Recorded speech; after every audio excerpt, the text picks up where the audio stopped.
Commonly எல்லாருமே கேட்குற ஒரே ஒரு கொஷின் வந்து பெயினுக்கு வந்து ஆயில் மசாஜ் செய்கிறதால எப்படி ரிலீவ் ஆகுதுன்னு சொல்லி.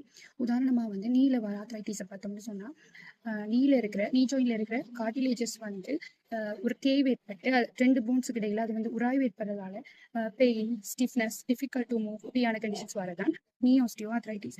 இந்த நீ ஆஸ்டியோ ஆர்த்ரைட்டிஸுக்கு வந்து ஆயில் மசாஜ் பண்ணுறதால எப்படி அந்த பெயின் சப்சைட் ஆகுதுன்னு பார்த்தோம்னு சொன்னால், ஃபர்ஸ்ட்டாக ஒரு வேர்ம் ஆயிலை வந்து அப்ளை பண்ணுறோம். வேர்ம் ஆயில் ஆயுர்வேதிக்கில் அப்ளை பண்ண போதும் அந்த இடம் வந்து லோக்கல் ஏரியா வந்து ரிலாக்ஸ் ஆகுது. அடுத்தது வந்து ஆயில் மசாஜ் செய்யக்குள்ள அங்கே இருக்கிற மசில்ஸ், சாஃப்ட் டிஷ்யூஸ் வந்து ரிலாக்ஸ் ஆகும். ஸோ அங்கே வந்து பிளட் சர்க்குலேஷன்ஸ் வந்து கூடும். பிளட் சர்க்குலேஷன்ஸ் கூடுறதால வந்து அந்த இடத்துல இன்ஃப்ளமேட்டரி கண்டிஷன்ஸ் வந்து குறையுது. அதோட வந்து அந்த இடத்துல வந்து ஜாயின்ட் நரிஷ்மெண்ட் ஏற்படுது.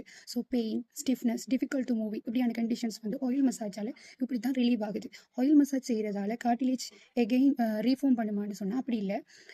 இந்த சிம்டம்ஸ் வந்து ரிலீவ் ஆகும். ஒவ்வொரு ஆளை பொறுத்தும் ஒவ்வொரு ஆளுக்கும் யூஸ் பண்ணுற ஆயில் வந்து டிஃப்ரெண்ட் படும். அவங்களோட ஏஜ், அவங்களோட பாடி கண்டிஷன், அவங்களோட இப்போ டிசீஸ் கண்டிஷன் இதை பொறுத்து ஒவ்வொருவருக்கும் வந்து அவங்களுக்குரிய ஆயில் வந்து டிஃப்ரென்ஷியேட் பண்ணி அதுக்கேற்ற மாதிரி ஆயில் மசாஜ் பண்ணுறதன் மூலமாக அவங்களோட பெயின் வந்து ரிலீவ் ஆகும். ஸோ உங்களுக்கும் இது சம்மந்தமான பெயின் கண்டிஷன்ஸ் இருந்துச்சுன்னு சொன்னால் நீங்களும் ஆரா ஹீலிங் ப்ளஸை கண்டெக்ட் பண்ணுங்க.